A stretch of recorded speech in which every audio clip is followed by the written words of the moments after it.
Yeah. And Bob, you're letting everybody in as we go, so that is good. Hey, I've got a pretty full agenda today, but if anybody has anything pressing right away while we're waiting for everybody else to get admitted, I have uh, a quick one, go if ahead. that's all right. It is. Well, our school is trying to start up our junior instructor program a little bit more solidly. So Hmm. I'm getting the invites all together, and I was just wondering if there was a good, just like rule of thumb, five basic like go-to things that you should do to get a foundational program started. Because I know we're bringing in Grandmaster Smith in a couple months to kind of give us a little bit more on that. But yeah, if you have just a one, two, three on that, that'd be fantastic. On how well define your terms a little bit for me. On developing the leadership team, is that what you mean? Developing the Yeah, just basically having kids who are helping out in the class. So it could be we're trying to get it going as like a junior instructor, and then they can eventually graduate up. If that's also the leadership, yeah, definitely that. And we just want to have like a basis for like maybe an application, introduction or an invite. Those two things we're getting together right now. Is there anything else that you guys? I would specifically not do that. Oh, okay. What you're just saying, and that's why I asked the question the way I ask it. Is let me give you a different paradigm on it. Okay. Is what you want to do is you want to have the only people you draw that from are the people that are your leadership students, Okay. right? Mm-hmm. And we want it to be where they enroll, they renew to leadership. That takes a minimum to first degree black belt. We're typically doing to second degree black belt. And different people have different regulatory environments. So sometimes you have to do it's 3 years with an option to cancel, or 3 years with an automatic renewal, or whatever. Mm-hmm. Or 4 years, whatever. But the first starting of that is all of your leadership students are essentially in the assistant instructor training program, Oh, okay. right? So now, instead of I've got a pool of students and I'm giving them an application to see who wants to be, in the leadership training program, what I'm doing is I'm changing the paradigm, which Mm-hmm. is if you're not in the leadership program, you can't participate, and if you are, that's part of your leadership training, right? So, we think in terms of like the leadership program, without us getting into a lot of in depth on that curriculum on Thursday, but we think of the leadership curriculum as like we're doing that Maxwell book on teamwork as level one. Then we're doing the Maxwell book on leadership as level two. But then level three is full on assistant instructor training, right? How to Mm-hmm. correct, correct praise, how to, use name 3 times, appropriate touch. Plus, it's all of the other pieces of teaching the curriculum from the standpoint of how to teach it rather than teaching the curriculum from the standpoint of how to perform it. Mm-hmm. That makes sense. Yeah. And so in practical terms, that essentially means, and you got to figure out what your break point is for that higher level. Everyone who goes into red belt, or everyone who goes into brown belt, or if you're a BJJ school, everybody who goes into say purple belt, or below that green belt, all of those people are essentially in your assistant instructor development program, Mm-hmm. right? And the training process that you develop, I would want all of them to be required to have completed it 100% Mm-hmm. before they get their black belt. Does that make sense? Yes. So what I think the historic paradigm is that I see who would like to help me in class, and I kind of beg them for help, and I ask them when they can show up to help me for class, and then in many cases I'm paying them or feel guilty that I'm not paying them, or are abusively using their time, maybe to phrase it in a different way, as an assistant instructor. And I believe all of that paradigm is completely ass backwards, right? Mm-hmm. Is it's what they're paying you for in the leadership program is to learn how to be a leader. to learn how to be a teacher, to learn how to run a small group, to learn how to speak on stage, how to speak to a group of 10 people, speak in front of a group of 30 people, and ultimately to larger groups than that, and ultimately how to be self-directed, although they're going to be pretty micromanaged, through Black Belt and beyond for that. Does that all make sense, Scout? So That, mhm. so I guess I'm just saying that I think the approach of take all the black belts or take all the brown and black belts and have them raise their hand if they'd like to be considered as an assistant teacher and pass out an application. I think all that misses the point. That you want all of your, every student past the first 3-4 months to be in your leadership program committed to Black Belt and beyond.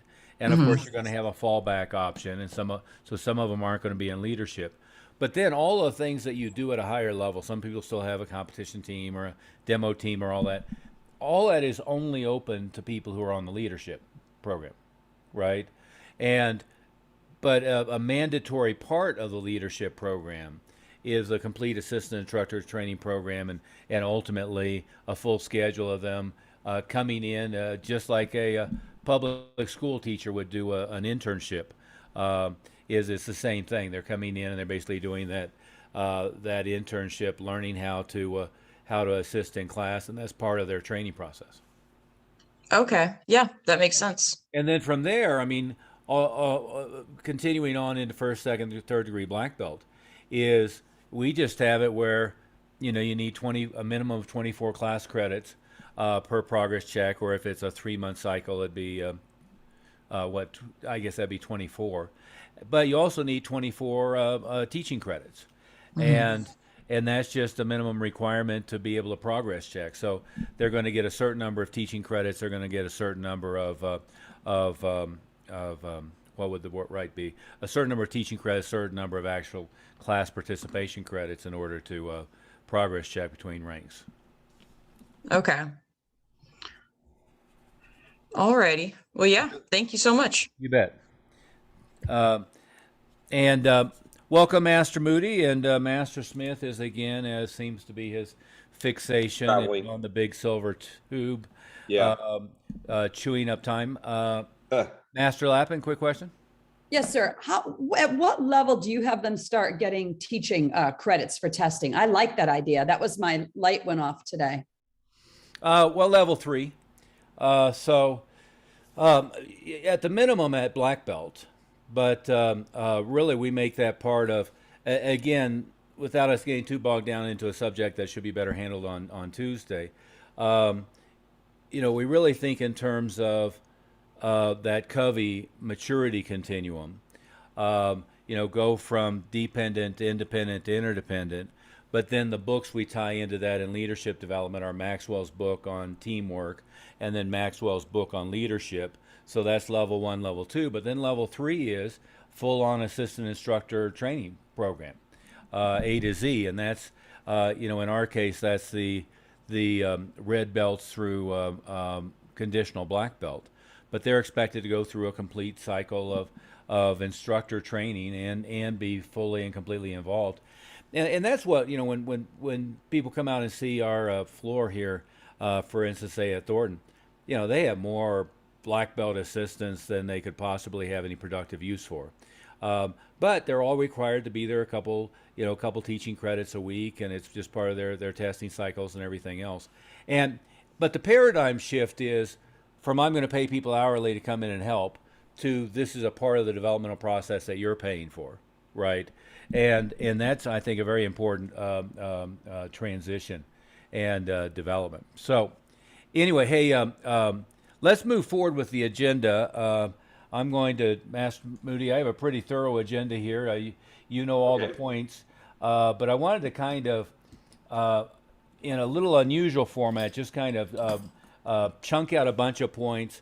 We have several new people on the meeting here. Bob, be sure and welcome them as we go here. But say it again. Yeah, absolutely. I'll go ahead. I mean, yeah, welcome, Joe. Chow, good to see you. And then obviously our next to newest member would be Tim Lucas. Good seeing you always. He's on every meeting, so he's going to be our next success. Yeah, and I don't see Loxley. Loxley is brand Oh, new and actually made it to Phoenix. So and I think we got Chris Lee on here. I'm not sure. yeah, I saw Chris a minute ago. Okay. Welcome all the newbies. And so for everybody who's a little bit more established, a lot of this is going to be repetitious for you. But in Master Moody, this is an awful lot of things that perhaps in the midst of COVID and all the other multiple crises of the day, we may have skipped some steps for people who've been around a few months, and for people who've been around who are brand new. A lot of this may sound new, but let's start with this. It's general principles that is the overall template of what we do, and the overall template of what we do with new people. And as we get more advanced, you start to hear Jan and I talking, and Scout and I talking about what the leadership program looks like, assistant instructor training, the black belt curriculum, and so forth. Nobody who is new should get bogged down in any of that stuff. What we want when you're new is to recognize first and foremost that introductory students and white belts are there because of goal setting, personal development, overall emotional and intellectual growth, more so than just the kicking, punching, grappling piece of it. And what we know is the average parent believes, and I believe they're probably right, is that they can go to the YMCA and just as easily pay $45 a month and learn how to do a front kick approximately as well as they're going to do at a full-time professional school. And the value of teaching a kid a front kick, or teaching them how to choke somebody out, or teaching an armbar, whatever that is, in the prospect's mind, in the parent's mind, let's say that that's $75 a month. And that might even be high. So if they're thinking in terms of, I'm learning how to jab, cross, hook, if I'm learning how to do a front kick, if I'm doing a vigorous workout, the overall value to the uninitiated tends not to be very high. Does that make sense? Where the value differentiation is really getting the point across that this is now a lifestyle, that the objective is to get to black belt and beyond, that there's a myriad of emotional, psychological, physical benefits that comes with getting to black belt. And of course that includes fitness, and of course that includes the ability to defend yourself in many situations, but it also includes the confidence not to end up in those kind of situations, the awareness of the environment to not end up in those kind of situations, the verbal skills not to end up in that situation.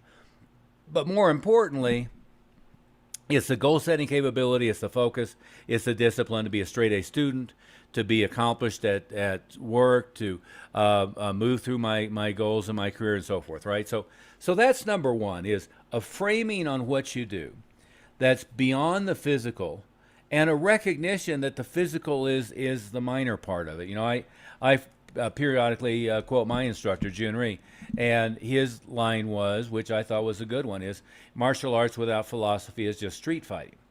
And to me, it's the biggest challenge that we've had with UFC and a lot of the other, publicly visible sports surrounding martial arts, including, some of the movies that we all like the John Wick movies and so forth, is it takes away the philosophical component, and it takes away the developmental component, and it focuses people on the fighting aspect without the underlying philosophical component. And, most people don't expect boxing to have people who are meditating and highly philosophically and predisposed and so forth.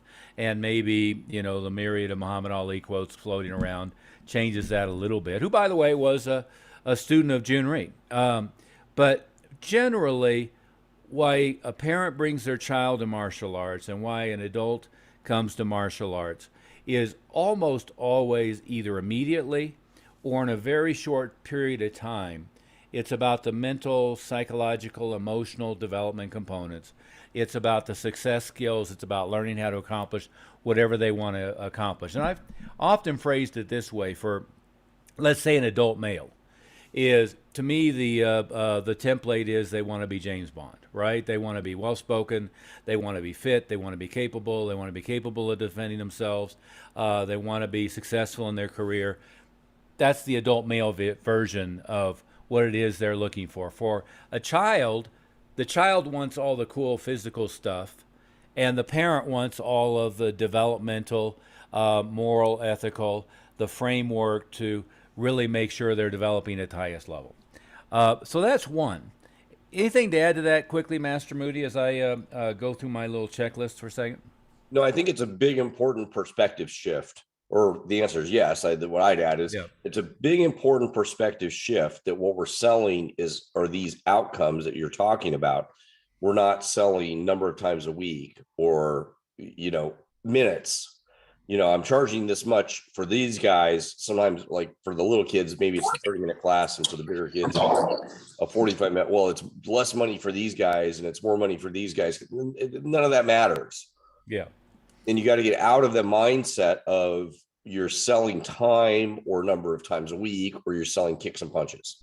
Yeah, it's all about the conversation about the outcome.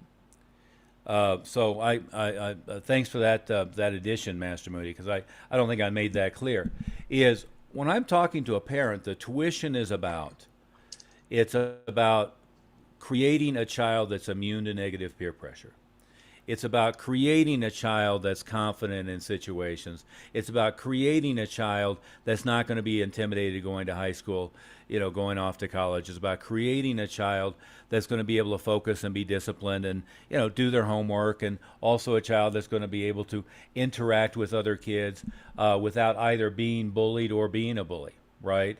And so therefore, what we do is we shift it out of personal trainer mode, and that's a conversation I want to have, of I'm going to show up and they're going to teach me how to do some physical thing and supervise me, to this is life-changing permanent value, and it's priceless, right? So what we're doing, if we do it right, is priceless. Really doesn't matter how much it is per hour. And I've had a friend of mine that I did the executive MBA program with, articulated it really clearly. He said, well, really, if I could accomplish all the things that you guys teach me to do on 15 minutes a week for 6 months, I would pay much more for that than if I have to come in and spend 5 hours or 10 hours a week for 3 or 4 years. See, really, they want the outcome. And the value is in the outcome. It's not in the activity, and it's not in the labor that goes with it.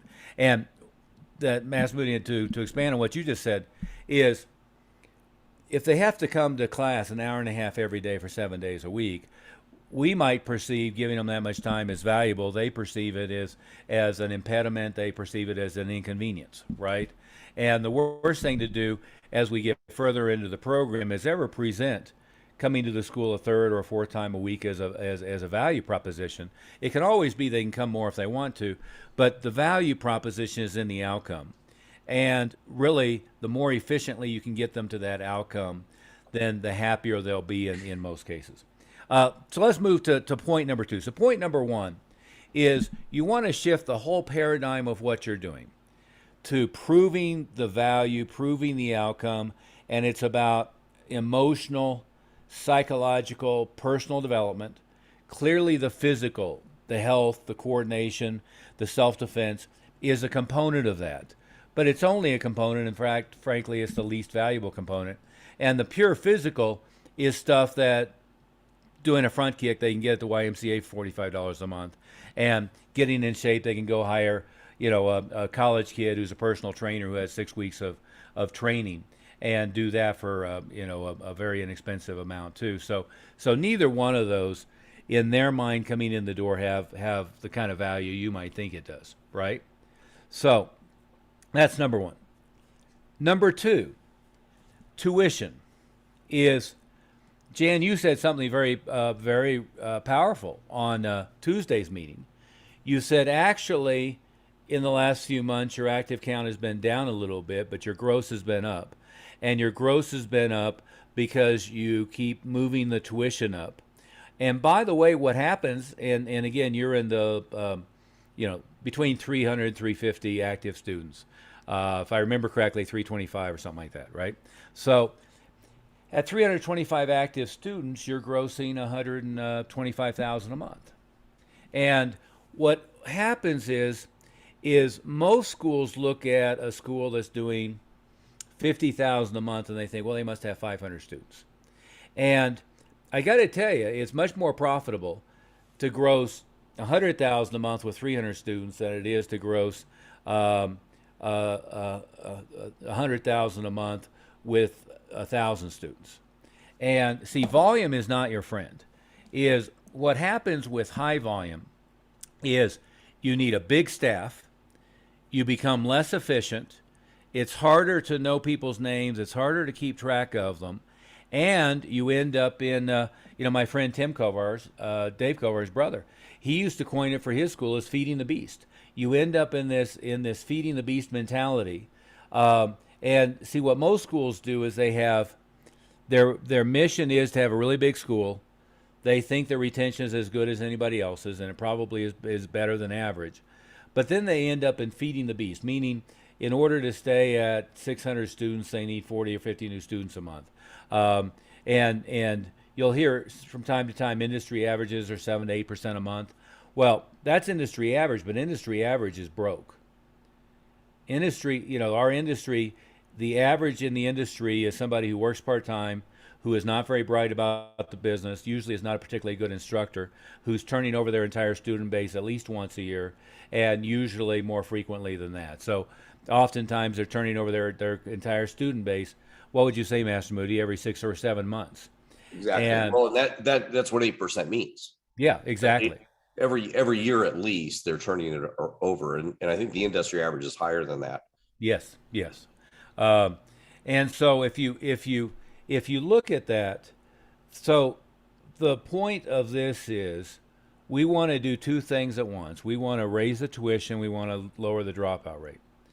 On the tuition level, what I'm really browbeating everybody to do is initially when somebody enrolls, to have it be $400 to $600 initially, with the first month added to that, right? So if I were charging $347 a month, what I'd like to see it be is, it's $500 to enroll, $347 plus the first month, so it's $847. And that's almost always, and I probably should say always, but it's presented as Ms. Jones, normally it's $1,000 to register. Since you came in from blank, since you did the 6 weeks offer, since you did the 2-month offer, since you did the 30-day offer, since you came in from XYZ elementary school program, whatever the reason is, we give you a $500 discount if you go ahead and finalize your enrollment today. So it's just $500 now, and then as we talked about, it's going to be $500 to enroll, and then it's going to be $347 a month. So what we would do now is the $500 in the first month.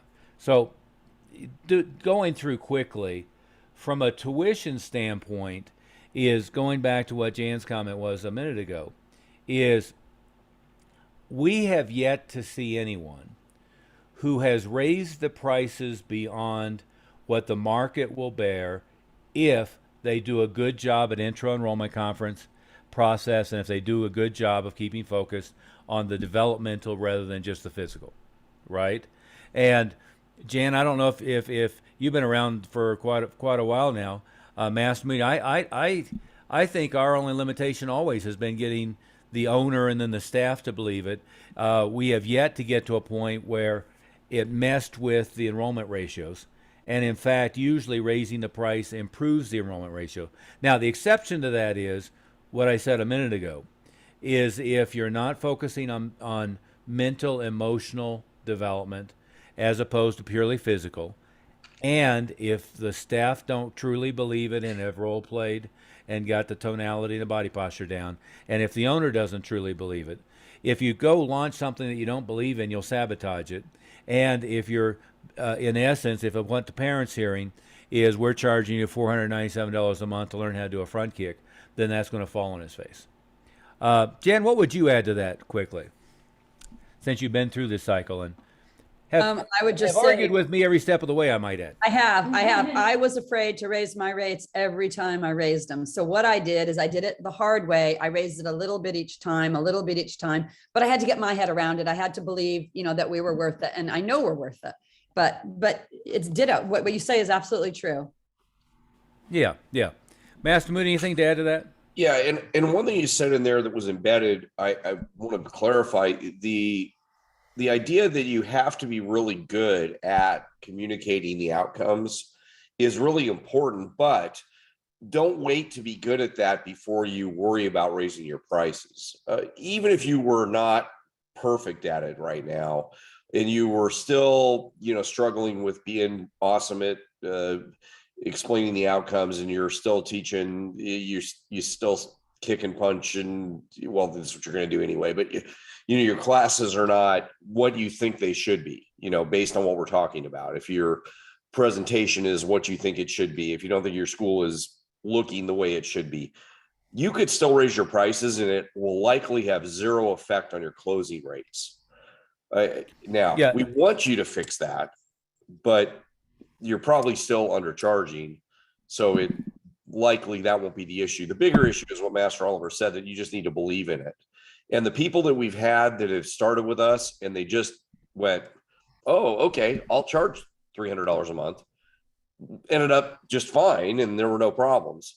The other piece I would say, Master Oliver, is the only measurement of whether it works or not would be your closing rates. The measurement isn't your lead flow or your number of students or any of that stuff. It's only your closing rates. It doesn't have any effect on your marketing, because that's a separate deal. And I think people get confused about those things. Right.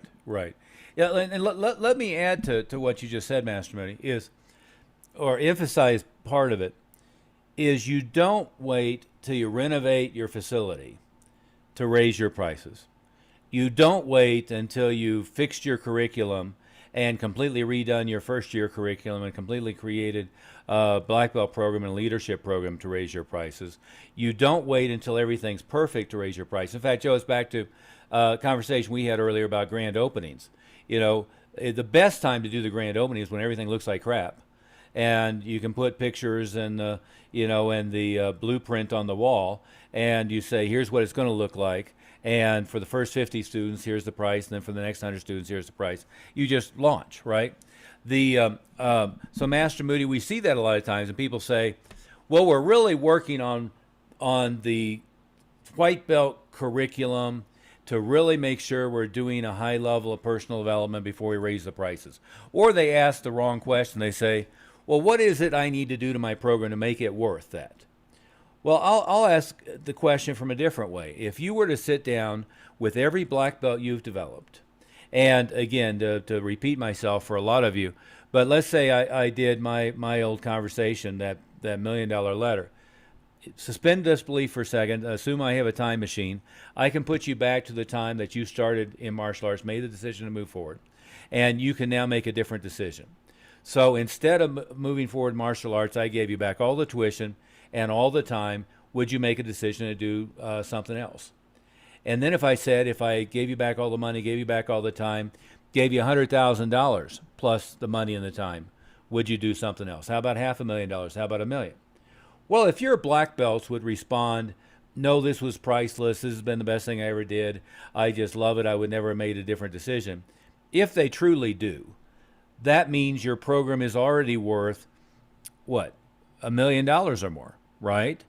So why would you be hesitant to think that what you're teaching now is of value if the people who truly make it to a good chunk of the program look back on it as being priceless?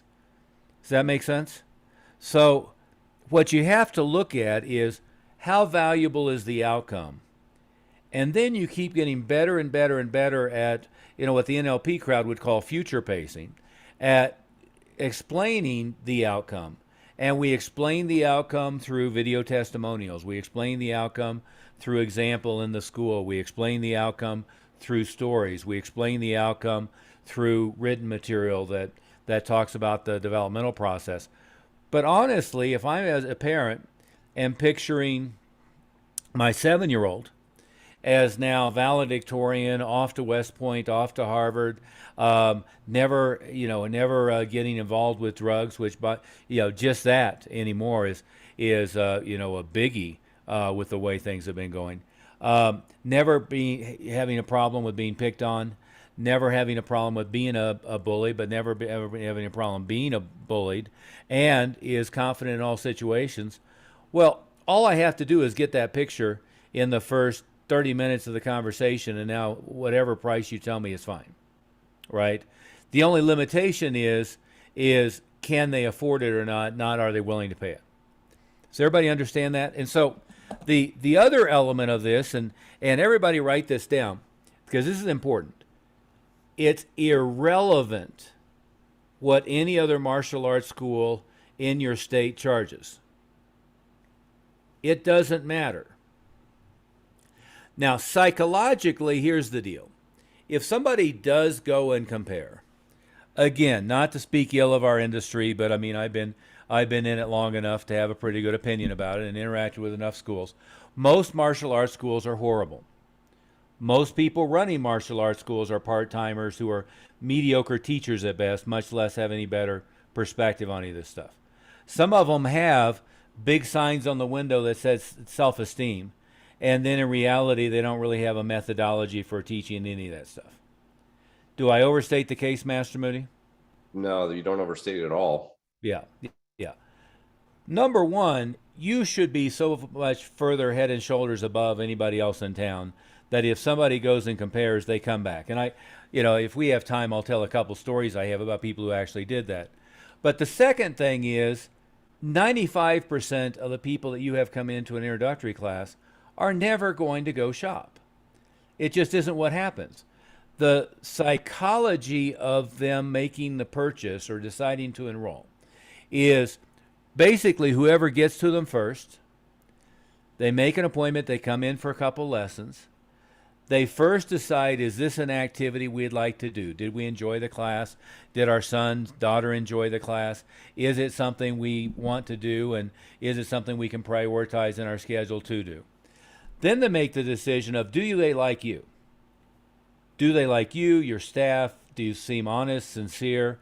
Do they feel comfortable around you? Do they feel comfortable around the other students? And by the way, this is a biggie. You guys probably all walked into martial arts schools where you didn't feel comfortable, much less would your students feel comfortable, right? Do they like you? Do they feel comfortable? And that's a big issue. Now, if number one is true, they really enjoyed it and they want to do this. And if number two is true, they really like and appreciate, feel like you're sincere, they like your staff, they like the students there, they feel comfortable in the environment. Then number three is, will it work for the budget? Now, notice the way I said that is not, are you cheaper than anybody else? Not, are you a good value relative to anybody else? They have no way of knowing value. It's completely subjective, right? But will it work for the budget? Now, it's certainly true that as you raise your prices, you will price some people who come in the door out of being able to afford it. I usually find that it's not like I go from $247 to $347 and I lose a lot of people. What I do is from time to time get a bunch of people that $49 plus bus token is pushing their budget. That's a marketing issue. That's not a sales process and a pricing issue. Okay, we'll talk about that later, but that's fishing in the right pond. Getting people in who are more likely to be able and willing to afford it. And again, there's some psychodemographics to that too, without getting too complicated. Master Moody, anything to add to that?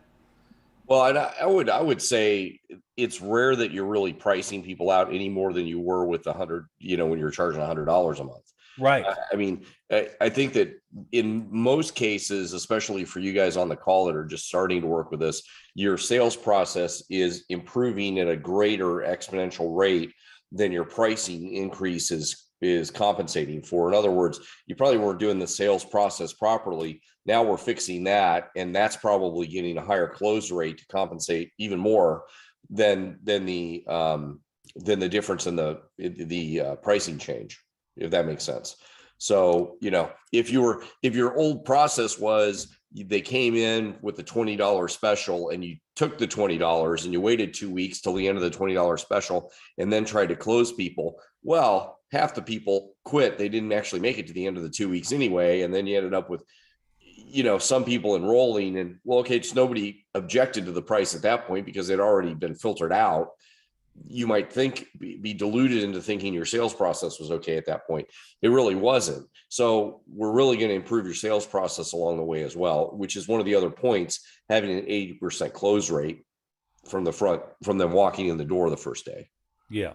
And I see Paul Prendergast just jumped in there. Paul, what watch are you wearing today? Panerai. Oh, you got a new one. No, it's actually it's a couple of years old. Oh, you've had that one for a while. Okay. Yeah. Okay. Years old. I'm wearing my version of your Omega. Good watch, right? Good watch. One of my Seamaster favorite. Professional. But I think that's your most recent acquisition. I didn't know you had a Panerai. Correct. But Paul, you're one of the people that I kicked in the ass over and over and over again about raising prices. Give them your perspective on that and the before and after on how that looks. Well, there's nothing like a good ass kicking. As far as the ass kicking we want to talk about, or no. If somebody was now charging $147 a month and they think that I'm insane, saying it should be $347, what would you tell them other than the fact that I am insane? Well, other than that, I would say that you're worth it. Your time and the content that you have in your classrooms, and I don't know everybody, but I mean, I'm sure you guys are worth every penny. Mm-hmm. It's just a matter of your mindset. It's a matter of what you think of yourself and what you're putting out. Yeah. By the way, what was your gross for April? 135. 135. Excellent. So 135,000, by the way, just for everybody. So you're on track for at least 1.5 this year. Can we accelerate to 2 million? Do you think? Yeah, gee, that would be awesome, wouldn't it? It would. That would be awesome. Yeah, that's. That was more of a yes or no question than be awesome. You could just build the mansion in the Virgin Islands and manage by Zoom at that point, Paul. Wow, what a tan I would have, huh? What a tan. Yeah. Oh my gosh. Well, I wasn't trying to accelerate your descent into skin cancer, but. Yeah, no, I think that would be awesome. We're all jacked up for that. I mean, each school wants to be $1 million school, so I mean, it's in the works.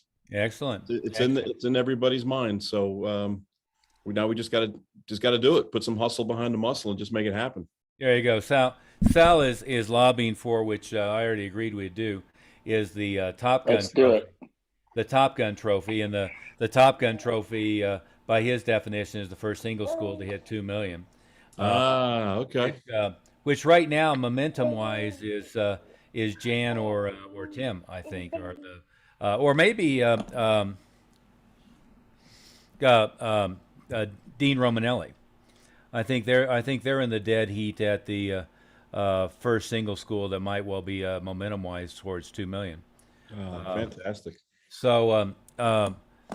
I think I left a couple people out, but I will remember after we log off probably. But sir, I just want to add to what you just said, Mr. Prendergast, is you are worth it. You just got to believe it, and I think that's the challenge in our head is you don't feel like you're worth it, and so what you feel becomes your reality, and what you put on your thoughts and your feelings. And the actions that you take then results in you not feeling like it's worth 300 or 325 or 350. And luckily for me, I had Miss Jan Master-Lappin, who started me off saying, "Hey Sal, this is what I charge." And I basically just said, "Well, she charges that, so I'll do the same." And by the way, Sal, whatever she charges, you should charge triple, given the differential demographics. Yep. She's got some of the worst demographics I've seen, and you and Jason Purcell have some of the best demographics I've seen. And by the way, that's rural outside of Jacksonville versus San Diego versus Queen Anne neighborhood of and Krista. I got to put Krista in there because Krista's demographics actually beat the hell out of Jason Purcell's. So just to be fair, Mercer Island kicks ass on both of them. Fair enough, Krista? Yeah, we have great demographics. Yeah. If you were to ever complain about that, you'd get laughed out of the room. Let me take a pause here just as a couple administrative things. One reminder is the September event that's coming up in Golden. And we just got done with our event in Phoenix, but it's in September. It's at the Table Mountain Inn. We've sent out the schedule, but basically on Thursday and Friday, it's going to be for Quick Start members, for new people, and Friday, Saturday are Mastery and Leadership members. We'll do on Thursday night a little behind the scenes at Mile High Karate in Thornton. Friday night we'll do a little reception at my house. Saturday we're going to start with a brunch buffet at the hotel and then kind of work a little later into the evening. So that's one thing. Guys should all have the schedule. The first iteration of that had a couple typos that Master Moody was good enough to catch after it went to print. Of course, he didn't get a chance to look at it before it went to print, so that wasn't the criticism. But it had a couple things where everything says September, and then a couple of them say May. Just ignore the May. It's September. The other thing is I would highly recommend this article. Cover story for Atlantic Magazine, I believe, this month. Why the past 10 years of American life have been uniquely stupid. And I highly recommend the author is Jonathan Haidt, and he's a professor at NYU.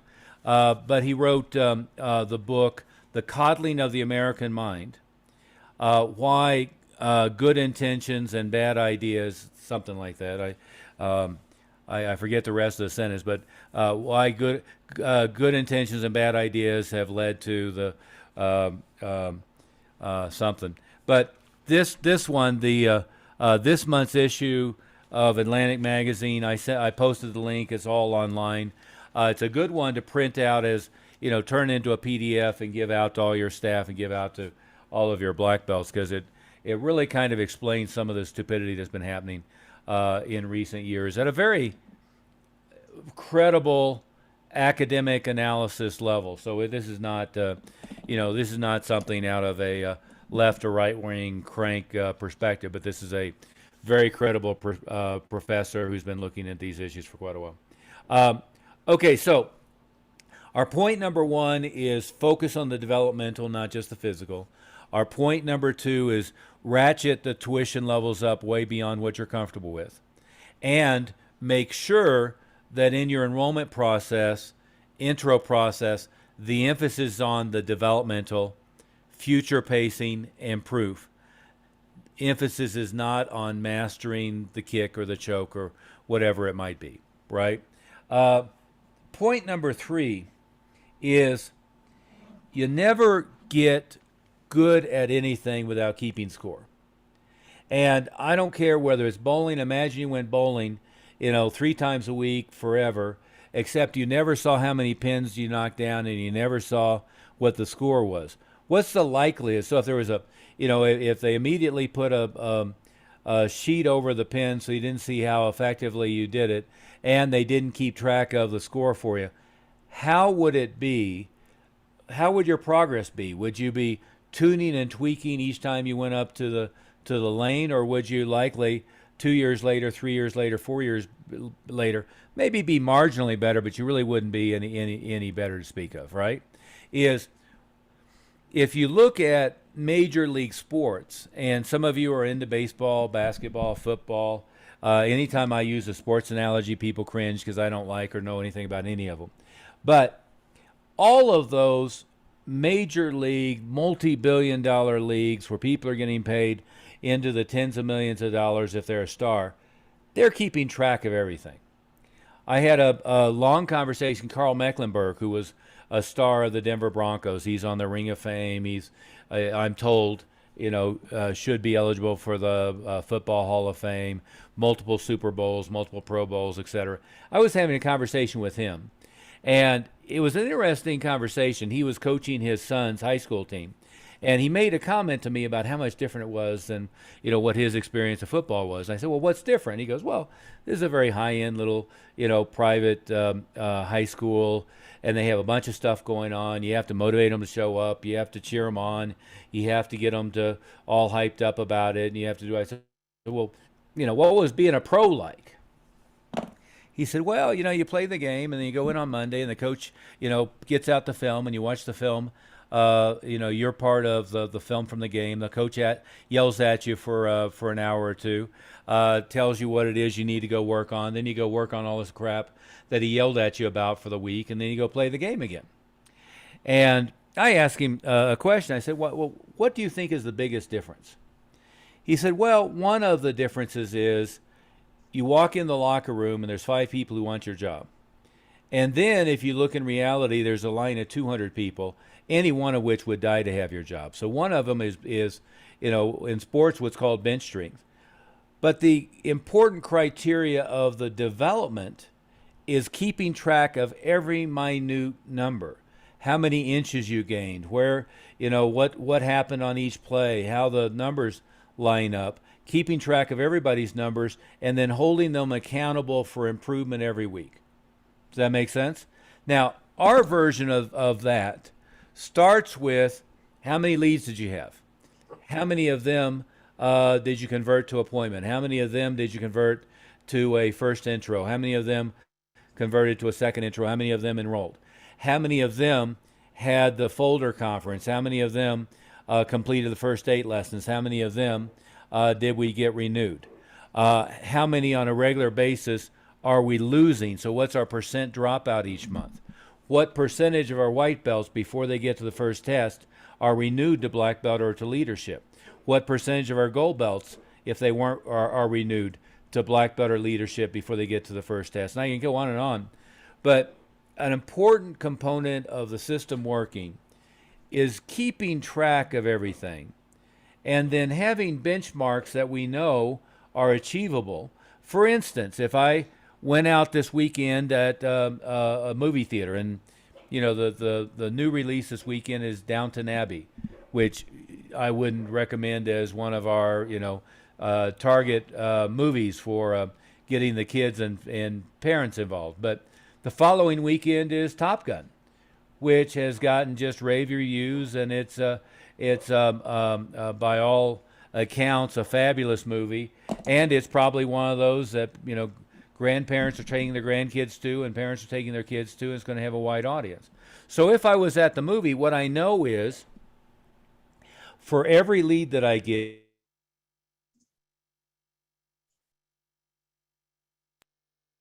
We got frozen for a little bit. 75%, but it's in that range. And then of all the people show up, worst case should be about 50% of them enroll. Best cases is in the 70-75% range, typically. And of course, the better the conversions, the better. But I want to be keeping track of those numbers. And now if I put a new staff member out there and let's say they get 100 leads and 25 appointments, I know they need to be trained. And frankly, I know what they need to be trained on. People said, I got to go look at my schedule. I got to go talk to my wife, and they need the let's pencil it in tentatively script, right? And if I went to a 36 theater, AMC theater, the weekend that Doctor Strange opened, and they got 20 leads, what I know is I need to look at the booth to see if it's attracting people. I need to look at the people, if they're sitting behind the booth, or if they're out in front of the booth bringing people over. I need to look at the various aspects for why I didn't get people to the booth. Because obviously, a big theater complex like that with a big blockbuster, they should have blown the doors off. So, but the principle is here, we want to be keeping track of each of the numbers. Every time you talk individually to myself, to Master Moody, to Master Smith, and to Mr. Dunn, first thing out of our mouths is going to be, what were your stats last month? What are your stats month to date? How many leads do you have? How many appointments? How many intros? How many enrollments? How many of your white belts are renewed to leadership or to black belt? And we're going to go through this. What's your monthly dropout rate? If you know that, then even if the numbers are bad, you know where to look to fix it, right? Again, I think of it like the dashboard and the various gauges on a car. If I'm driving a car and I don't know if I'm out of gas, I'm not going to get very far. If I don't know that the battery is dead, I'm not going to get it started. If I don't know that the oil is almost empty, I don't know the engine's getting ready to seize up. And if I'm not able to see the tachometer and I'm trying to get high performance, and I don't know when to shift one thing or another. Heck, if I have Master Moody or Sal's Tesla, if I don't know what my charge level is, I got a problem, because I could well be. And Master Moody, I saw my first Tesla broken down on the side of the road yesterday. I would imagine he just thought he could get home, on that level of charge, and then got stuck in traffic or something. But anyway, but does that make sense? So the key to improvement is knowing all of the numbers and getting. What you do is you get bigger and bigger and bigger and more successful is you start keeping track of more numbers, right? At the beginning, we're happy if you know how many active students came this week, what's my 1 week inactive, 2 week inactive, 3 week inactive, what's my monthly dropout rate, what's my percentage of white belts renewed by the time they get their gold belt, what's my percentage of students enrolled before they get their second belt, let's say orange. How many leads did I have? How many made appointments? How many showed up? How many enrolled? But then we start chunking it out. Of all the lead traffic I got, how many of them came via telephone? How many came via the website? How many came via walk-in? Of the ones that came to the website, how many came from pay-per-click advertising? How many came from Facebook advertising? How many came from live event marketing? How many came from referrals? So we start chunking it out on more and more detail. But to begin with, at least the basic set of numbers, so you're always looking at how you're doing. We can benchmark it against what we know is normal.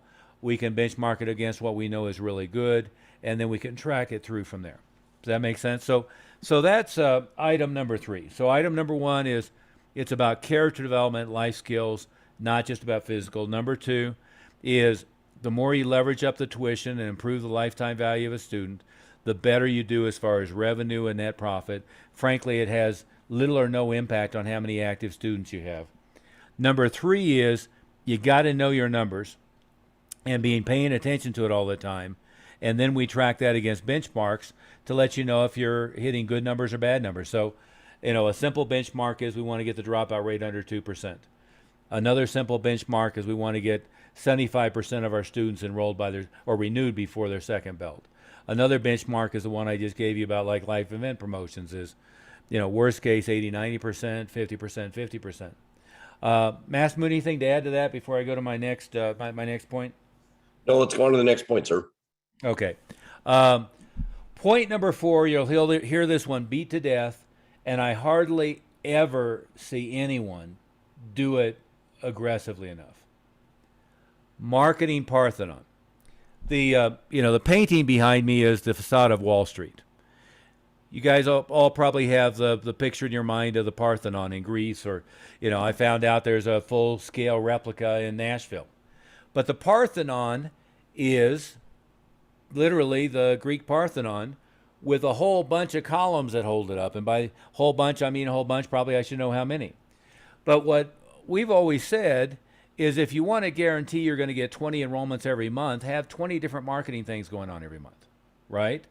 And what people that we talk to that want to help us, them grow their school, and what new members often want is they want the magic pill. They'll say something to the effect of, what's the one thing I should be doing? What's the one thing that's most important? Well, from a marketing standpoint, my argument is always there is no such thing. And there is no such thing for a variety of reasons. One is, and you should write this down, Murphy's Law is real.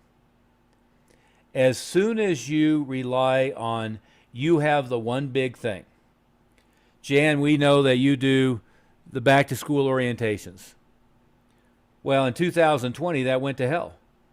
And if that was what you were relying on as your only driver, or your only driver for the fall, or your only driver for the year, given how much you did, Well, that would have been a disaster, right? The good thing is you have a bunch of other things going on. So we know that Facebook works really well right now. However, you don't want to be just dependent upon that. We know that Google pay-per-click and having a well search optimized website, that works really well right now. There's going to be good months and bad months from that. But we also know that live event promotions at a big theater with a blockbuster coming out works gangbusters.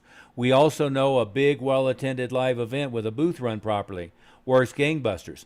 For my schools, for Master Moody schools, and for Jan schools, among some of others here, I've enrolled thousands, and I don't exaggerate, probably 12 to 15,000 kids over the years directly from programs run in elementary schools. And that can be PE Teacher for a Day with permission slips, after school programs, enrichment programs like Tuesday, Thursday for 3 weeks with permission slips, a number of things, back to school orientation days, carnivals, fairs, flyers that go out with Children's Hospital flyers, in other words, a fundraiser flyer that goes out, but there's a number of things.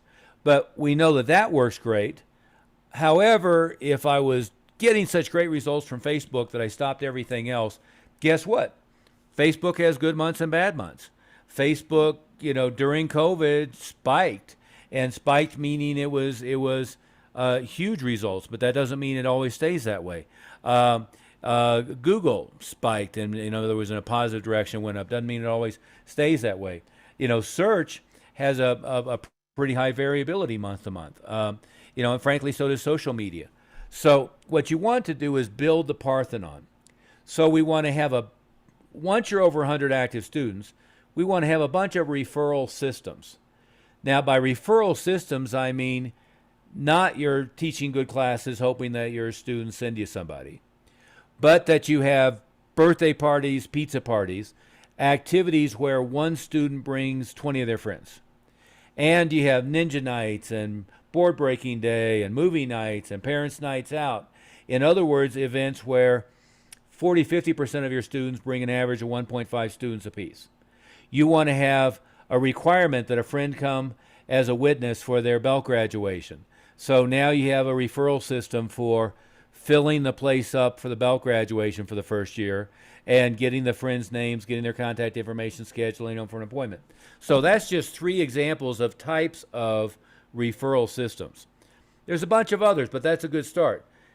Live events where one student brings a number of their friends, live events where a whole bunch of students bring 1 or 2 friends, and regular events like graduations where they're expected to bring their friends as witnesses and to participate in the process. So as part of the Parthenon, you want to have a bunch of that stuff going on. Then we want to have a bunch of, what really I considered kind of silly, grassroots, rinky-dink stuff, but cumulatively they work really well.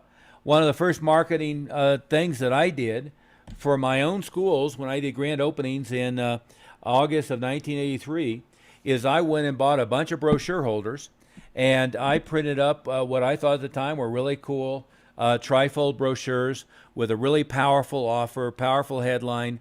The cover looked like a pretty good ad that I had put together, and inside it had, in fact, it was the first version of, Karate for Kids, a Mile High Karate sheet that I ended up using for 36 years, 39 years now. And then on the back cover was a powerful offer.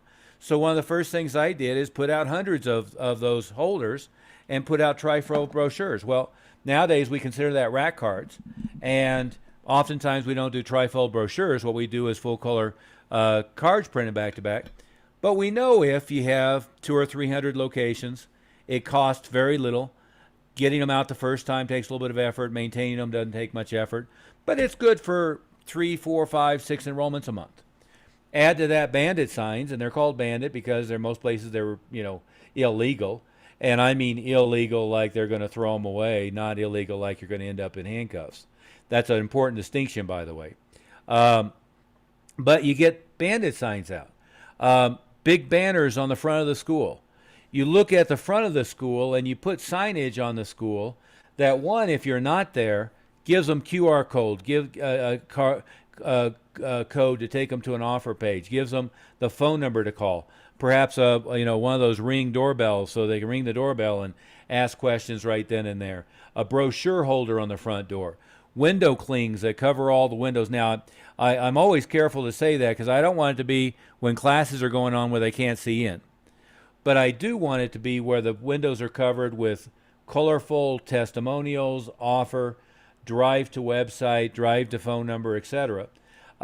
So I utilize the frontage of the school. Maybe if I'm in a halfway busy shopping center, I have A-frame signs out on the sidewalk. Maybe I have like a live event booth out on the sidewalk, most of the time. The United Martial Arts Schools, or Z Ultimate, they split off from one another. But the one, they're horrible at marketing, but what they are good at is they end up in busy shopping centers and they have like a live event booth sitting out on the sidewalk 24/7. Well, that's, if you're gonna spend a lot in rent and have foot traffic, the least you should do is keep the door open and keep somebody out there and work on driving walk-in traffic, right? So you go through all the grassroots stuff. Do I have the inflatable kicker guy in front of the school? Do I have bandit signs? Do I have a big banner? And by the way, the bandit signs and the banner have to rotate. In other words, once it's been up there for 6 weeks, people stop noticing. So you have the summer special offer. You have the back to school offer. You have the fall offer. You have the holiday offer. You have the New Year's offer. And the banner changes color and it changes offer, one thing or another, but you keep rotating through with that. I don't see him on the meeting, but Master Moody Gustavo would ask how often he needs to change the offer. And, really, to me, the answer to that is in areas where it burns out, and that's certainly a big banner on the building, or 100 bandit signs out, or rack cars where people see them over and over and over again. In my mind, you need to change the look and you need to change the feeling of it every 6 to 8 weeks. So you need to continue to rotate that because something new they pay attention to, and the same old thing. So if I had a rack card holder in Dairy Queen, awful lot of people are going in there once or twice a week. So now if it's been in there 4 or 5 weeks, they don't even see it anymore. But if it goes from being printed in yellow to printed in red to printed in green, and maybe you change what the actual introductory offer is, maybe you don't. To me, Master Moody, the offer, when do you need to change the offer depends upon when you burn it out. So I can burn it out a lot quicker in Facebook because they're seeing it repetitiously, and burn it out a lot quicker on the banner on the school than I'm ever going to burn it out on, say, pay-per-click, because then it's only showing up in front of people who are clicking on it directly.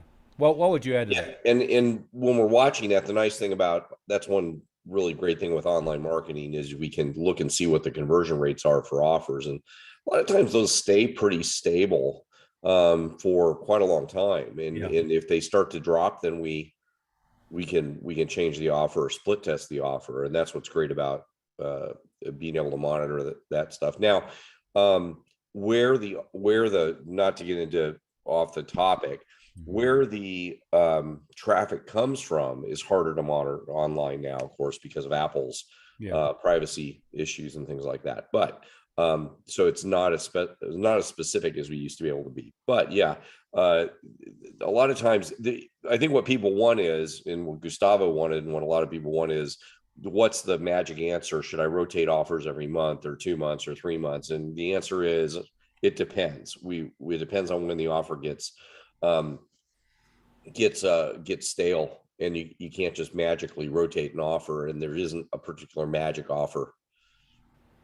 Yeah, and I might add to it is that the way I changed the offer often was, here's the back to school offer, here's the Halloween offer, here's the holiday offer, here's the New Year's offer, and they were all 3 lessons for $14.97 and including a free $50 uniform, or 2 free weeks including a free uniform, a free DVD, a free CD. The actual what they were being offered was the same, and the headline and the logic of the offer might change.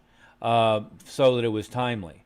And like you're saying, Master Moody, like the Facebook example is, you change the photo, maybe you change the headline, but the actual you're driving them to offer, whether it's free or paid, that doesn't have to change, because it's just about getting new people to click and give them a reason to click, because it's something new. Because it's something new gets people's attention more often. So, but to anchor that in, you want to have, once you're over 100 active students, and most of you are, I know Joe's a startup.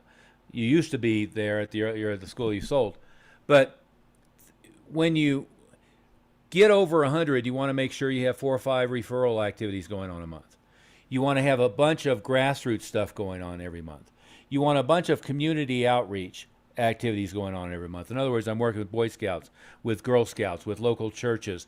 I'm working with the elementary schools. I'm working with the summer camps, etc. And then I want to have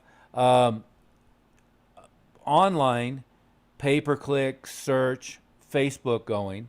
I also want to have any live event marketing I can come up with that's worthwhile. So I want to be out at the Memorial Day events, the July 4th event, or in Canada, the Canada Day events, or so forth. I want to make sure I'm looking for big movie openings. I want to make sure that local festivals, taste of type of festivals, etc. Any big live event I can come up with. And over the years, there's marketing activities that I've hit home runs with. In other words, like 100 enrollments in a month from them. But there's also a lot of things where cumulatively they may well have created more enrollments over a 5-year, 10-year period because of their consistency, right? So I've hit big home runs with movie promotions. I've hit big home runs with after-school programs, big home runs with TV, infomercials, and so forth. But also is all the things like rack cards, flyers on pizza boxes, all of that kind of thing. It's not like we got 100 enrollments in a month from that stuff, but we could get 5 or 10 enrollments every month. And if you have enough of that stuff going on, that piece of it doubles your enrollments over the long term with very minimal cost and very little ongoing effort. So shifting topic from marketing here, but Master Moon, anything to add to that before we move on? No, we need but make sure you have your marketing plan. Make sure in the checklist. I don't know if you mentioned that at the beginning, sir, because I did not. Yeah, we have a marketing checklist that's really great for you to use. I think Paul was the one that said he had it on either that and or the A to Z marketing plan. That's easy way for you. I mean, we verbally talked about this stuff, but that's an easy thing for you to download right from the Facebook group or the member site and have that on your desk. I think, Paul, you said you had that on your desk. I mean, that's a great thing. Master Samwer, who runs my Cape Creek school, she has that plan she uses to do her 3-month plan. We do an annual plan for all of our marketing for the year, but then every 3 months we renew the next 3 months. So we just, in fact, my morning meeting at 7 a.m. We do every Thursday. We do a 7 a.m. meeting, and that's deranged. Deranged? Yeah, the 7 a.m. part. Yeah, I know you and I. I'm not a morning person. Yeah. But it's how I can fit things in for me. But we don't recommend that for everybody else, just for me. But the third Thursday of the month, we do our next 3 months marketing plan, and that's the basis of it. So it's really easy to use. It's not like you have to rethink all this stuff. Just start with that. The marketing checklist, you've got that. You can just go down the list of all the stuff that he just talked about, and then do the stuff that is on the list. It's not rocket science. And it may be there may be some stuff that you just don't want to do or don't have the budget for. There's other alternative stuff that you can do. Yeah, good. Okay, so shifting gears. So to recap so far, it's all about character development, life skills is where the real value is. Number 2 is you should be charging more than you think is sane. And I think that's a good way to put it, because anybody we've ever gotten to raise their prices always balked at the beginning. I don't know of anybody who hasn't balked and then balked and then balked and then balked and been, to some extent terrified. Number 3, you got to be paying attention to your numbers. And then every week we want to go through the ratios and make sure they're up to date. And by the way, all of you guys who are new, and everybody who's been around a while, you may not remember it, but first thing I tell new people is, number one, there's going to be a lot of information coming at you hot and heavy, but we're going to be really good at prioritizing it down to number one, number two, number three. But number two is the biggest problem that Mr. Dunn has, Master Moody, myself, and Master Smith, is not getting enough information from you guys on a day-by-day, week-by-week, month-by-month basis in order to be really on target for what you need. So the admonition is we would love to have every month your end of month stats. We'd love to have every month your end of month P&L. We'd love to have every month your your year to date and your quarter to date stats. We'd love to have your up to date P&L year to date. We'd love to have your end of year P&L plus your year to date P&L. We'd love for you to be burying us in information. I promise you we're good at sorting the wheat from the chaff. But most of that stuff is all stuff we'd love to get you to post in the Facebook group more often. So whatever new ad you're doing, whatever new marketing activity you're doing, photos of your booth. Stephen D. Castillo did a great job this weekend of posting all the movie theater booths. We'd love for you to try to overwhelm us with information because that helps us be more on target in helping you. So the biggest challenge we have is not having enough information from you, not having enough stats from you. And oftentimes when we talk to schools, we find we're not getting those stats because they don't know what they are themselves, right? So you've got to be keeping track of your numbers. Now, Master Moody, I had 4 or 5 other quick points that are minor categories compared to that, but let's walk through them quickly too. One is time management, and let me give you 2 or 3 pieces of time management. One is day parts.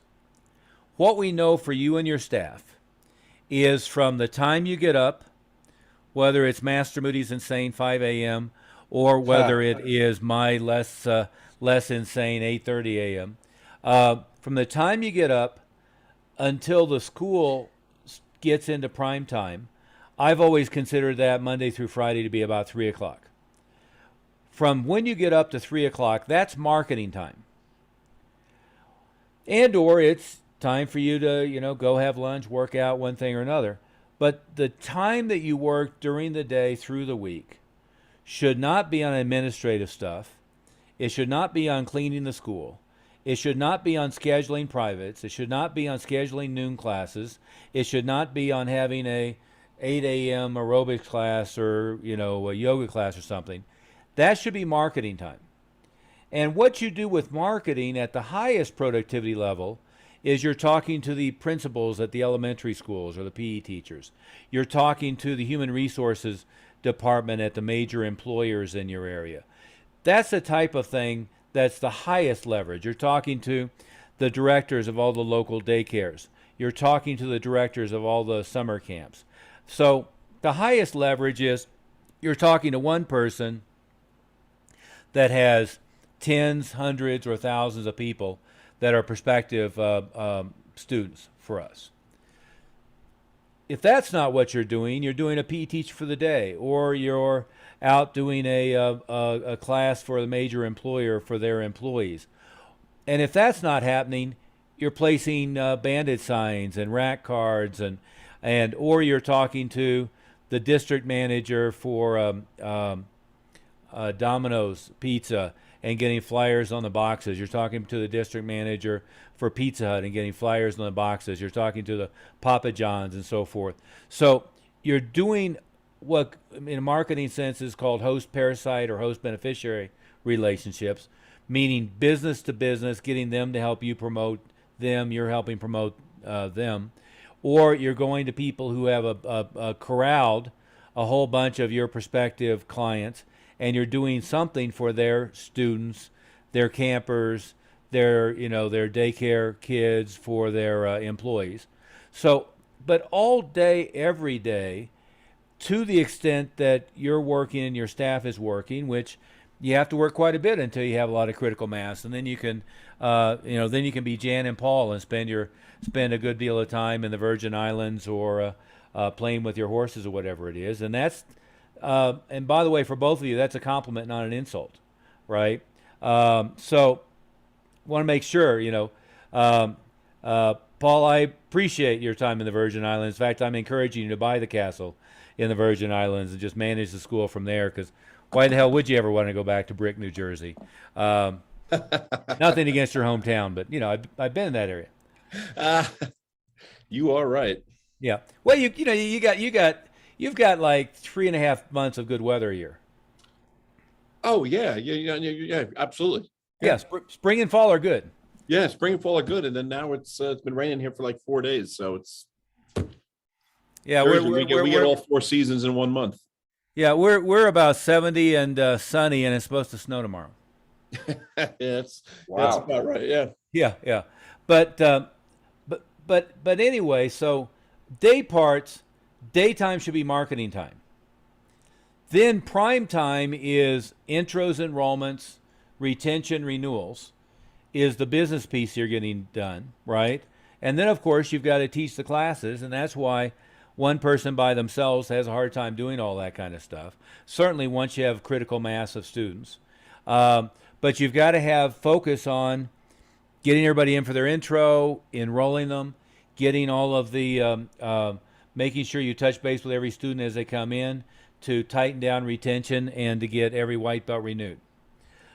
Then at the end of the evening, what happens is all the administrative junk, right?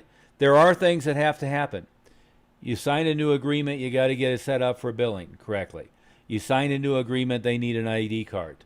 The school has to be mopped or vacuumed. The toilets need to be cleaned. The mirrors need to be cleaned. The front doors need to be cleaned. There should always be a policy of nobody leaves at the end of the night till everything's done. Now, I've seen schools where it takes them 5 hours during the day, but it takes them 30 minutes at night, right? So if I'm on my way to dinner, on my way to a movie, on my way home, I'm going to get the school clean really damn quickly. In fact, I'm going to be creative, and I'm going to put the last brown belt class to work on doing it all for me. If if I'm required to show up at the school at 10 a.m. and sit there till 3 o'clock, hoping somebody walks in or the phone rings, then it's going to end up taking me all day to do that stuff. Master Mead, I know this is one of the things we've talked about a lot. Anything to add to that? I don't think there's anything more important than the middle one that you just talked about, although the last one's all three are really important, but the beginning part for marketing, the middle part for sales, and the last part for the administrative part, and splitting those up psychologically. That middle one is where I think everybody gets caught up, where if you don't have an appointment, the way I say it is, if you don't have an appointment, you should be making an appointment. So what a lot of times we'll hear, well, I don't have enough members, or I don't have enough renewals, or I don't have enough whatever. And you really should be able to do in prime time 4 or 5 appointments every day. So 4 or 5 appointments times 25 working days a month is, what's that? 150 appointments a month with one person. One person should be able to do 150 appointments a month. So if there's one person teaching, one person doing appointments, that's 150 appointments a month. That's plenty to do all the business that you need to do. But what ends up happening is that prime time gets used up with other stuff. Yeah, there's some other stuff you have to do, granted. But if the time that you're supposed to be doing appointments is sacred for appointments, why aren't 150 appointments getting done? Well, you haven't filled them up because there hasn't been enough marketing going on, or hasn't been whatever. But when that slot that's supposed to be for an appointment from 5 o'clock to 5:45 isn't being used, what's happening there? Well, what happens is the staff is, well, I don't have an appointment. So do they have a break? Do they go out on the floor and teach classes? Do they go over to the computer? This is the worst one to me. Go over to the computer and enter some data, do some administrative stuff. Do they, what do they do? Well, the only thing that can be done during that 5 to 5:45 slot that's supposed to be an appointment is do everything possible. You should be freaking out that time is not with an appointment. And the only thing that should be done is to make an appointment. Imagine if that happened all the time. Yeah. You'd be full of appointments. Yeah. Yeah, and I said what you said a little differently, is anytime you're touching the computer between 3 o'clock and 9 o'clock, you're wasting time. Yeah, and know. that's not what happens. The computer's getting used. Other things are getting done. The other piece is they go, oh, well, I'll help on the floor. No, that person's job is not to be on the floor. They should be doing appointments. So if you're marketing, the way to frame it is, if you're marketing successful and all your renewals are successful, that's not the point of this meeting, then you would be back-to-back appointments from, let's say, 3:30 till 8 o'clock, or maybe 4 o'clock to 8 o'clock. If that was the case, that should be the case 100% of the time, whether they actually are booked or not. It's just whether or not you're making appointments or doing appointments. That's it. And if you ran the school that way, if everybody's mentality was that way, you'd be very successful just doing that. Yeah. And now let me hit my last 2 points here real quick. Just from actually I have 3, but we'll see if I get through them here. 2 other general perspectives is, what I found with for instance, NAPNA when we acquired it many years ago, and then with Maya as they basically just tried to copy NAPNA, is a lot of those organizations. Bob, you can verify this because you were the one doing it, one of them. But a lot of the lesser organizations and the more limited thinkers, they think that I run my Taekwondo program, and if I add a Krav Maga program, I will do more revenue. And then if I add a cardio kickboxing program, I'll do more revenue. And then if I add a transport after school care program, I'll do more revenue. And then if I add a Little Ninjas or Little Dragons program as a separate thing, I'll do more revenue. And then if I add an easy defense program, I'll do more revenue. And then whatever it might be, a cage fit program, I'll do more revenue. Our perspective is that almost every one of the $1 million plus schools that we're doing really have one curriculum. Occasionally, the MMA schools have a Muay Thai and a BJJ curriculum, separate. But it's not a whole bunch of different things, different price points, and so forth. It's making it really simple. And it's not that the kids and adults have a different curriculum. The kids and adults have the same curriculum. It's not that the Little Ninjas or Little Warriors or whatever, the 3-4-year-olds, they don't have a different curriculum. They may have a different pace early on, but the mission of even that class is to mainstream them into the family class and have the same curriculum across all of it. So a very important principle, I think, is keeping it simple, teaching what you know and what you're good at, and then good enough at your marketing that you're putting enough people in that are going to want what you know and what you're good at. Generally, the general public, one of the weirdest I saw was one of my clients who had a Tang Sudo program, a Kung Fu program, and a Hapkido program. It's like, well, why would you do that? I mean, nobody knows the difference between martial artists do, but the general public doesn't know the difference. I worked with, some of you know Fred Degerberg in Chicago, and Fred Degerberg used to have like 30 different things going on. He had the Muay Thai class, but then he had the Savate class, then he had the stunt fighting class, and then he had the Goju class, then he had the Judo class. And, Fred and I in a Thai restaurant one night put together what we ended up calling the Degerberg Blend curriculum, and just put basically everybody into one curriculum, and it simplified his operation and it quadrupled his net.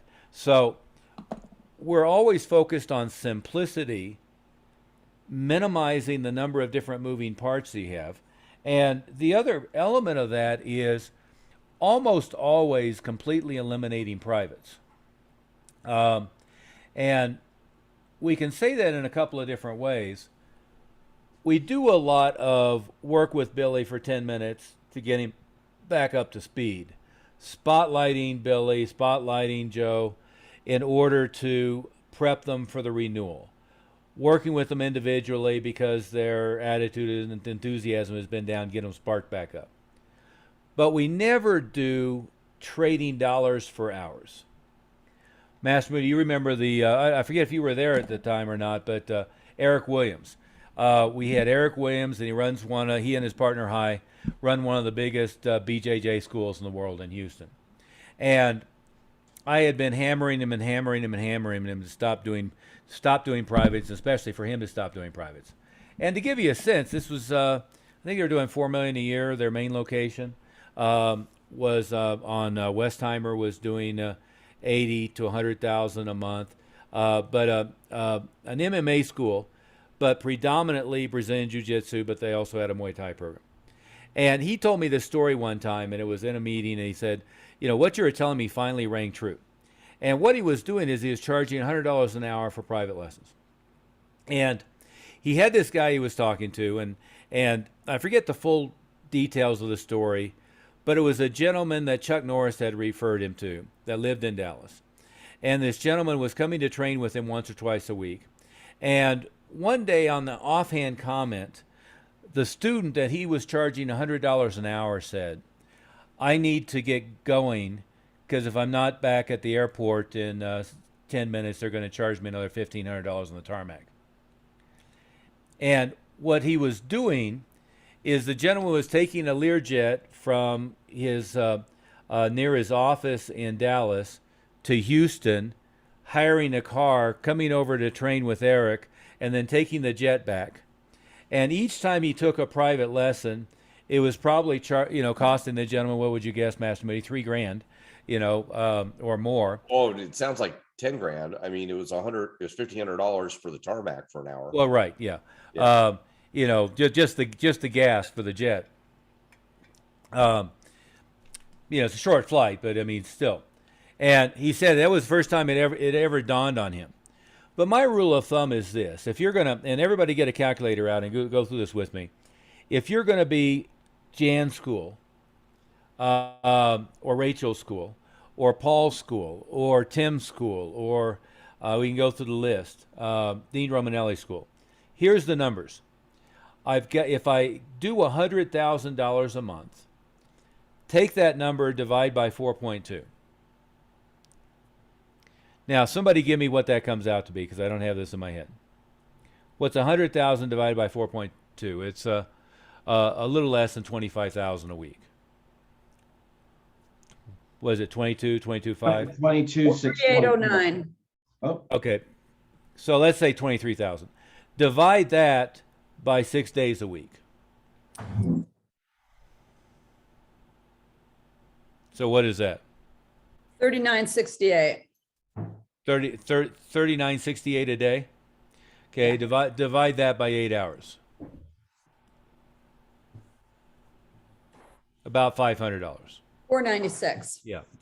So if you're going to do $100,000 a month, you've got to create $500 for every hour you work, and that's assuming you're working 4.2 weeks a month, and it's assuming you're working 40 hours a week, right? Now, the reality is, as the owner, you don't want to have to be there 52 weeks a year, but that's what you've got to be thinking. Or work 40 hours a week. Yeah, exactly. Or have to work 40 hours a week forever. You got to work 40 hours a week to get it there, but then once you do, you should be able to keep it as accelerating spending without that. So you've got to make every hour of your time worth at least $500. And then the question is where's your high leverage points, right? Is, to me, the place where I make the most money is either one of two things. I'm sitting down face-to-face, belly-to-belly with a student after 8 lessons and their parents renewing them, because that's probably going to be a $30,000, $35,000 agreement. Some portion of them are going to pay in full. Or I'm dealing with the principal that has 500 kids at their school. I'm dealing with the human resources director that has 1,000 employees, whatever it is. But that's where the highest leverage is. Almost all the other high leverage points are on marketing. And then you come to the face-to-face, belly-to-belly on the enrollment, right? So you've got a super big organization dealing with the person in charge. You've got other marketing activities. You've got the face-to-face, belly-to-belly on the renewal. And then a few notches down, you got the face-to-face, belly-to-belly on the enrollment. That's where your highest return per hour comes. If anybody wants you to spend an hour training them personally for $250, and your mission is to have a $100,000 a month school, what you're doing is you're taking a 50% cut on what you have to be making in order to accommodate them. And frankly, it's even worse than that, because when you get bogged down in that, you get distracted from and redirected from all the high priority things that you need to be doing. Let me take a breath there. We're out of time, but any questions on any of this? I covered a lot, but I wanted to hit a number of these points just to kind of put a framework on, especially for new people, and the ways to look at this. Joe, is this all making sense to you? Yeah, yeah. And the fact that you have so many people watching you and here participating shows me that it actually works. Yeah, yeah. Well, and you know, and this is the new group. The group we had on Tuesday are an awful lot more of the $80,000, $90,000, you know, 110, 120, $140,000 a month schools. Hey, Delfino, what'd you do that last month? I did 60 last month. Gearing to make about 70, 75 this month. Excellent. Where were you 18 months ago? About 25, 20 to 25. Yeah, yeah. So you're on track to be $1 million school this year, and 2 years ago you were $250,000, $300,000 a year school. Correct. Yeah, yeah. See, just over and over and over, Joe. There's that is the numbers that people are accomplishing. Tim, does that make sense to you? Okay. Any last questions before we call it a day, or Bob, anything for further clarification? No, sir. I don't have anything. Rachel, good to have you today. Where's your new school at now? Fleming. So you're asking numbers, right? Yeah, just approximately. Okay. How many students do you have? What'd you gross? We're at about 115 students. We are at 30 so far for this month, 29,000 for this month so far. What did you do in April? We only did 23 in April. Okay. And in practical terms, the school's been open, what, 4 months? And yeah, December we got in that location. Yeah, yeah, yeah. And I know there's a little club thing before that, but as far as a full time, it's been full time 4 months. Yes, sir. So you've got a good growth momentum going. Yes, sir. Excellent. I hope you will be kicking the other locations butt within the by the end of the year. That would be nice, huh? They were It would both be. doing over 100 every month. Exactly. Okay, guys, we will call it a day. Thank you for your input, Jan. Thank you for Joe. Welcome, Tim. Welcome, and everybody else. We'll see you next week. Thank you, sir. Thank you.